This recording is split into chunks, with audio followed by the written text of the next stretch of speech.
Hoy, en Visión para Vivir. ¿Cómo explicamos los eventos extraños en los últimos años de la vida de un hombre de gran éxito que niegan todas las buenas cosas que habían sido invertidas en él? Me estoy refiriendo a Salomón, el hombre que tenía todas las señales tangibles del éxito desde el día en que nació.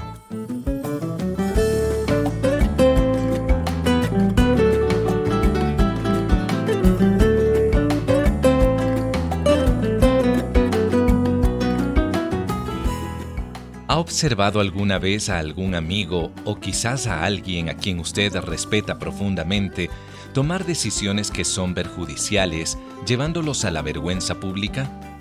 ¿Cómo puede usted mantener a ese hombre o a esa mujer a cuentas delante de Dios? Y por último, ¿cómo se protege usted mismo de la creciente falta de moral en nuestra sociedad? Hoy en Visión para Vivir, escucharemos otro mensaje con el pastor Carlos A. Zazueta, basado en la vida de Salomón. Y estudiaremos el capítulo 11 del primer libro de Reyes con el mensaje Cuando el corazón se aparta. Me gustaría leerle la corta biografía de un hombre cuya vida fue caracterizada por el fracaso. Y quiero que piense en quién pudiera ser esta persona. Tal vez le sorprenda descubrir su identidad. Escuche. Él comenzó su vida con todas las desventajas típicas. Su madre era una mujer de presencia intimidante y dominante, a quien se le dificultaba demostrar amor. Ella había estado casada 3 veces, y su segundo esposo se divorció de ella porque ella le pegaba regularmente. El padre del niño que estoy describiendo fue el tercer esposo de ella, el cual murió de un ataque al corazón pocos meses antes del nacimiento de esta criatura. Como consecuencia, la madre tuvo que trabajar largas horas desde que él era un bebé. Ella no le demostró afecto a él, no le mostró amor ni disciplina, ni le entrenó durante sus primeros años. Inclusive le prohibió a él que la llamara al trabajo si tenía alguna necesidad.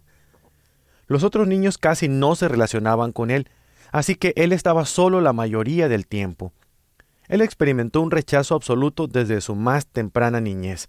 Él era feo y pobre, indisciplinado y difícil de amar. Cuando él tenía 13 años de edad, una psicóloga escolar comentó que probablemente él ni siquiera conocía el significado de la palabra amor.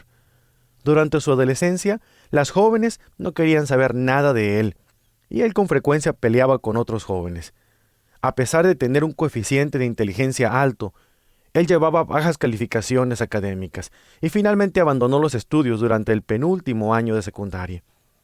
Él pensó que podía hallar aceptación en la marina, ya que decían que allí formaban hombres, y él quería ser uno. Pero sus problemas se fueron allí con él también, y allí los otros soldados se reían y se burlaban de él.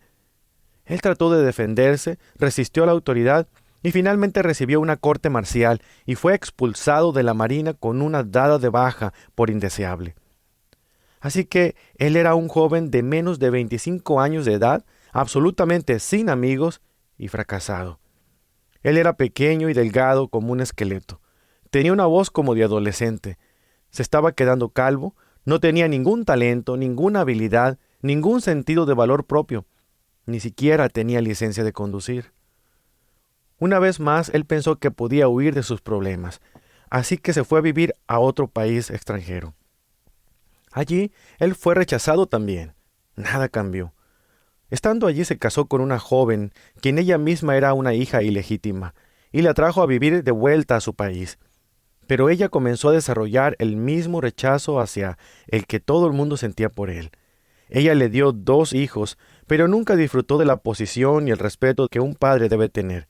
Su matrimonio continuaba desmoronándose. Su esposa demandaba cada vez más y más cosas que él no le podía proporcionar. En vez de ser aliado de él en contra de un mundo amargo como él lo había esperado, ella llegó a ser su más feroz oponente.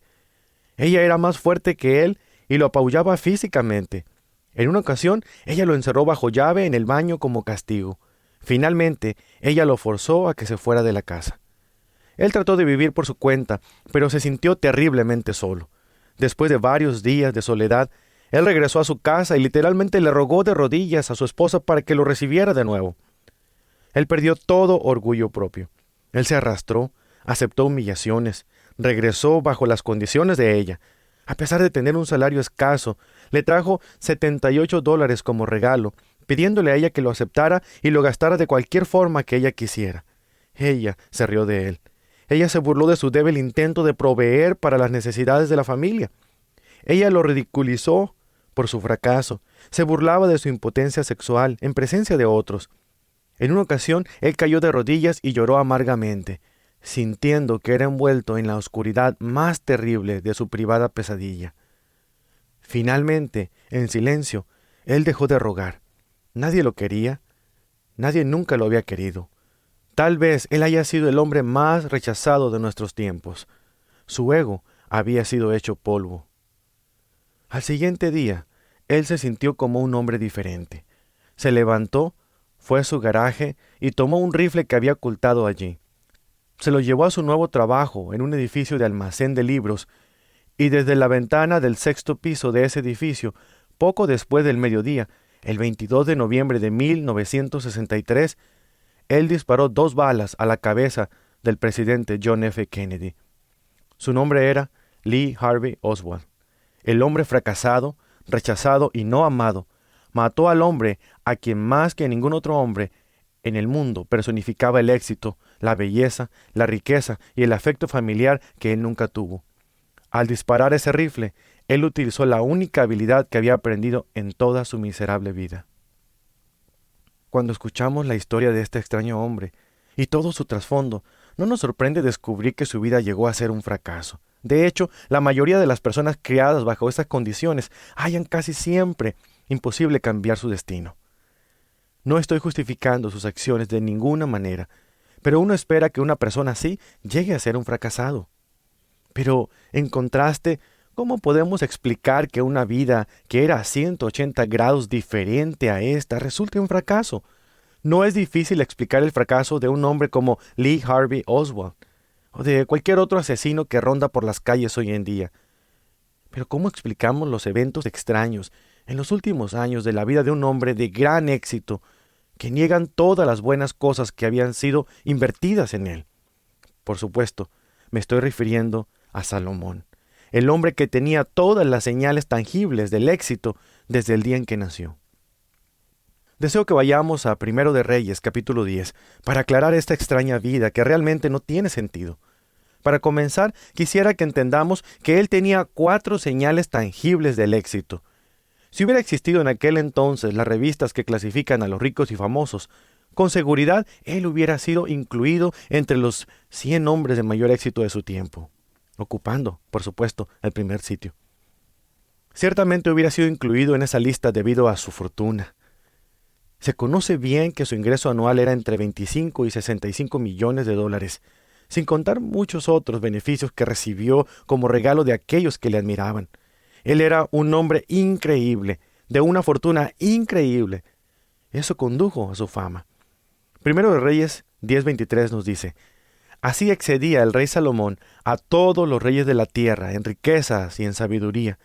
Toda la tierra procuraba ver la cara de Salomón para oír la sabiduría que Dios había puesto en su corazón. Él era un hombre bendecido por Dios.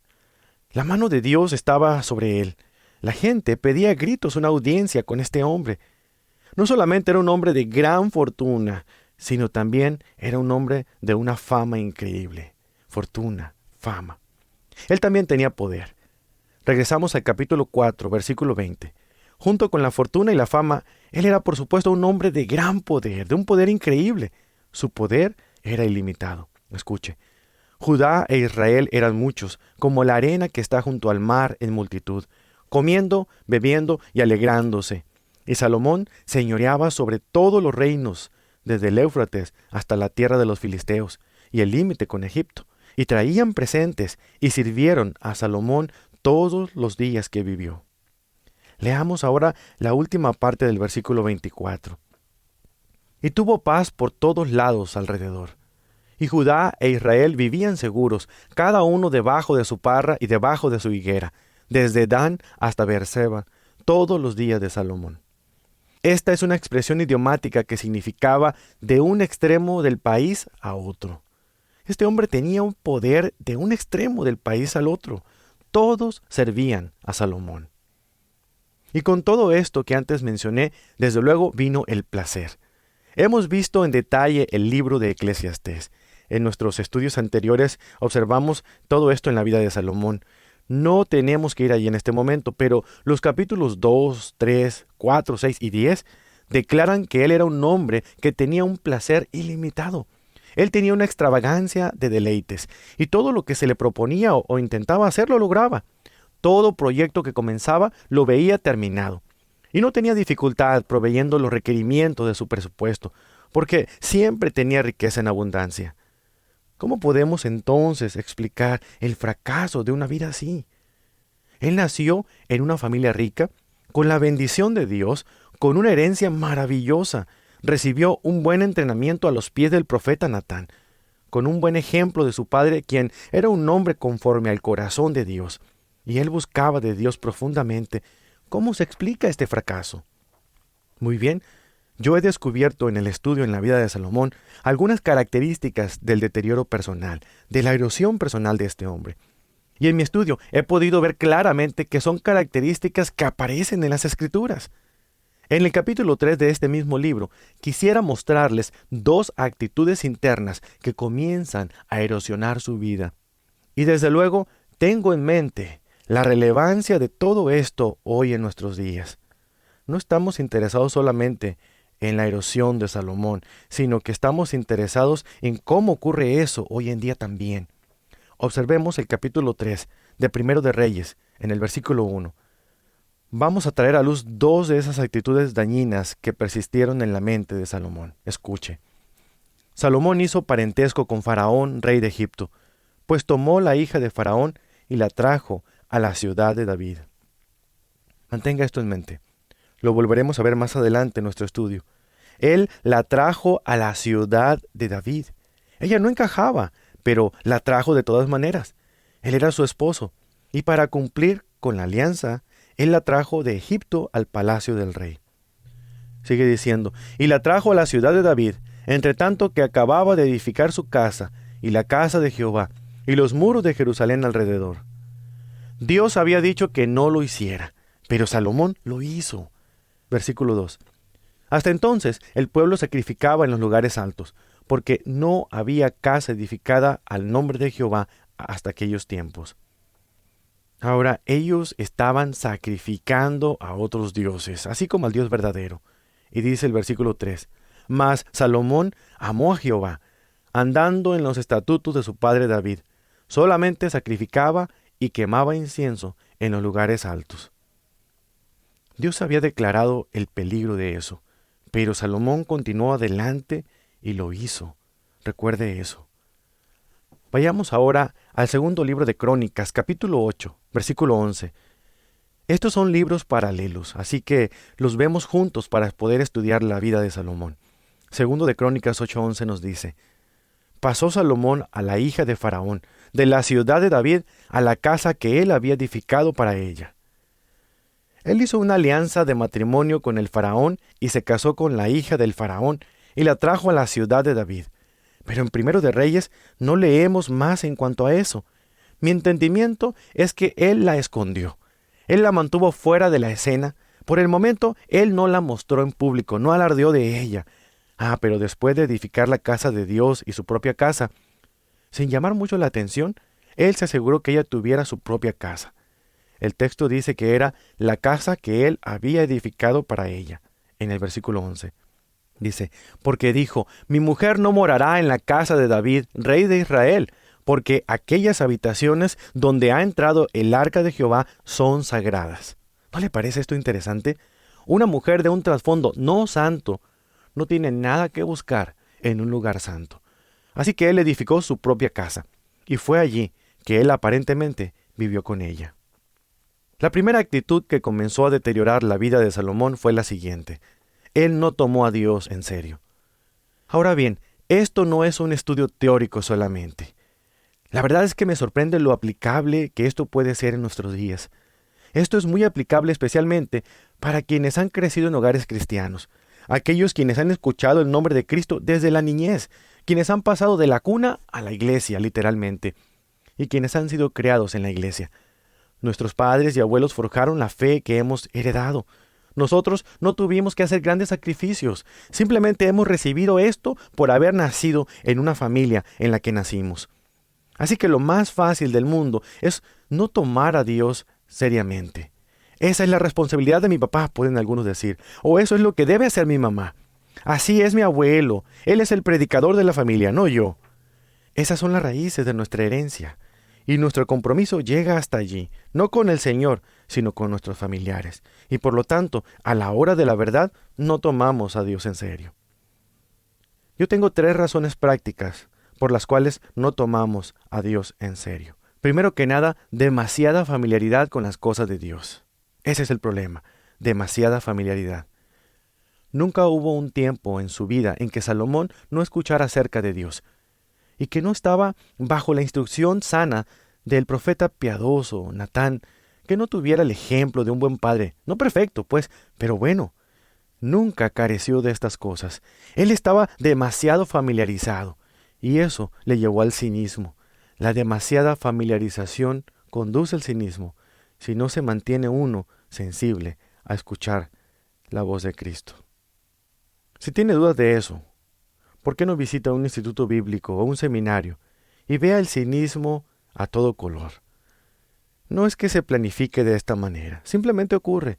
Y es que muchos de los jóvenes que vienen a los institutos bíblicos con frecuencia han sido creados en la iglesia, así que están saturados de escuchar y están ahí pensando que van a tener cierta medida de libertad. Y al estar allí y reunirse con otros que vienen con el mismo problema de trasfondo, de tener demasiada familiaridad, caen en la trampa del cinismo. Así que la primera razón es la demasiada familiarización. En segundo lugar, él había sido consentido, había recibido demasiado a cambio de nada. Eso conlleva la irresponsabilidad. Él lo recibió todo sin costo alguno. Él no tuvo que pelear por nada. Su padre había peleado y él recibió los beneficios. Y como cualquier buen padre que me está escuchando en este momento, han dado mucho en su vida. Finalmente han llegado a ser alguien. Finalmente hallaron la verdad. Y cuando llegan los niños, la tendencia es dárselo todo, fácilmente. Esto produce cierta irresponsabilidad en ellos. Salomón era así. Eso explica su extravagancia. El ser consentido lleva a la extravagancia, y así ocurrió con Salomón. La tercera razón, desde mi punto de vista práctico, es que él fue promovido muy alto demasiado rápido. Él apenas tenía entre 20 y 25 años de edad cuando ascendió al trono. Y no hay muchos jóvenes de 25 años de edad que puedan liderar una nación tan grande como lo era Israel. Eso condujo al profesionalismo. Así que tenemos aquí cinismo, irresponsabilidad y profesionalismo. Ahora, debo tener cuidado de no ser cínico al dar esta ilustración, pero quiero dejar algo en claro. Uno de los lugares en que puede hallarse el profesionalismo es entre predicadores itinerantes. Sí, esos que van de lugar en lugar, de iglesia en iglesia, predicando. No tienen compromiso formal con ninguna congregación, solamente son predicadores. Con esto me estoy refiriendo a que muchos de ellos, no todos, claro, muchos de ellos van predicando sus sermones en forma profesional. Y esto hace que mucho tiempo hayan dejado de estudiar las palabras de una forma estimulante. No rinden cuentas a una congregación o a una junta, sino que van de lugar en lugar y lo que sale de ellos es un montón de clichés. Sermones memorizados, pues. No todos ellos, ciertamente, pero sí muchos, con una esterilidad vacía, dicha con palabras ortodoxas, pero la verdad es que es una verdad estéril. Si usted lo ha escuchado antes, entonces sabe cómo identificarlo. Y si usted pasa algún tiempo en la iglesia, ciertamente lo podrá ver entre muchos de mi propia profesión. Y le confieso, es muy fácil caer en la trampa del profesionalismo. A usted se le puede pagar por orar, se le puede pagar por predicar, y uno puede predicar y orar así, porque se le paga, en vez de hacerlo, porque realmente uno tiene pasión ardiente en poder comunicar la verdad estimulante de una manera refrescante al alma. Pues bien, ese era Salomón. Él aprendió a hacer las cosas así desde que era joven. Uno también puede aprender a hacer las cosas de esta manera. Hay toda una forma de hacer las cosas así. Hay palabras que uno puede decir y la forma correcta de decirlas. Y con su personalidad uno puede pretender. y todo puede parecer estar bien. Sin embargo, eso está muy mal. De Salomón salía muy poco afecto hacia el Señor. Él no tomaba a Dios seriamente. Permítame mostrarle algo más. Estamos en 2 de Crónicas 8:4. Y edificó Tadmor en el desierto, y todas las ciudades de aprovisionamiento que edificó en Hamat. Por cierto, una ciudad de aprovisionamiento era simplemente un lugar en el cual guardar las vastas reservas de sus riquezas, los objetos, los accesorios, dinero y las provisiones que él tenía. Él llegó a tener un gran almacén de aprovisionamiento, o mejor dicho, una serie de almacenes de este tipo que había edificado para sí mismo. Observe el versículo 5. Asimismo reedificó en Bet-Jorón, la de arriba, y en Bet-Jorón, la de abajo, ciudades fortificadas, con muros, puertas y barras, y a Balaad y a todas las ciudades de provisiones que Salomón tenía, también todas las ciudades de los carros y las de la gente de a caballo, y todo lo que Salomón quiso edificar en Jerusalén, en el Líbano, y toda la tierra de su dominio. ¿Puede usted imaginarse eso? Eso es lo que se llama un presupuesto ilimitado, una gerencia de cheque en blanco. ¿Sabe cuál era el segundo problema de Salomón? Él no le rendía cuentas a nadie en absoluto. Él tenía vastas riquezas, decidió edificar ciudades de aprovisionamiento. Él amaba los caballos, adquirió muchos caballos y con ellos jinetes. Él necesitaba caballerizas también y lugares para poner esos caballos, así que los edificó. Y uno nunca halla en la Biblia, y yo he buscado cuidadosamente, un lugar en el cual diga que él consultó con alguien en cuanto a estas cosas. Lo que el versículo nos dice es que todo lo que él deseó, todo lo que era agradable a sus ojos, él lo edificó. Ahora bien, la tendencia de los jóvenes de hoy en día es a decir, así es que se debe gobernar, eso me parece muy bien. No, esto es un gran peligro. La libertad ilimitada conlleva inevitablemente el desastre. Nadie en este mundo puede manejar su propia vida sin ser responsable en lo absoluto ante otra persona. Regresemos ahora al primer libro de Reyes, capítulo 9, y veremos esto de nuevo. Él no era responsable ante nadie. Fíjese muy bien. Primero de Reyes 9:17. Restauró pues Salomón a Gezer y a la baja Bet-Jorón, a Balaad y a Tadmor en tierra del desierto. Asimismo todas las ciudades donde Salomón tenía provisiones, y las ciudades de los carros, y las ciudades de la gente de a caballo. Por cierto, aquí vemos que también coleccionaba carros. ¿Qué hace una persona cuando ya no tiene más que hacer? Bueno, pues se vuelve coleccionista de carros, a lo mejor. Algunos coleccionan monedas, otros estampillas. Salomón coleccionaba carros. Esa era la moda de esos días. Él coleccionaba todo tipo de carros. Seguimos leyendo. Y todo lo que Salomón quiso edificar en Jerusalén, en el Líbano y en toda la tierra de su señorío. Capítulo 9, versículo 1. Cuando Salomón hubo acabado la obra de la casa de Jehová y la casa real y todo lo que Salomón quiso hacer.